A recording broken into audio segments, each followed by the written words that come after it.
Vous êtes super nombreux à pas avoir compris ma vidéo sur le serrage des roues qui était mal fait à carter cash. Alors oui, si tu prends une grande rallonge, tu le retires quand même. Oui, c'est bon, si tu veux faire le bourg en disant ouais moi j'ai de la force, j'arrive à l'enlever, tant mieux pour toi. Mais il y a un moment où dans un monde, faut pas oublier les gars. Il y a un truc qu'il faut pas oublier, c'est qu'à la base, une clé de voiture pour démonter tes roues au bord de la route, ça fait cette taille.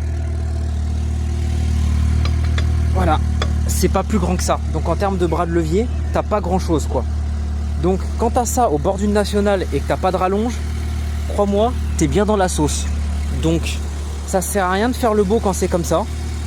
Parce que si ta roue elle est bloquée, elle est bloquée. Et si tu tombes sur, je sais pas, une dame qui doit changer pour mettre la roue de secours en plein milieu de la route, et ben si elle a pas assez de force, elle peut pas. Et ça c'est bien embêtant, vous en conviendrez.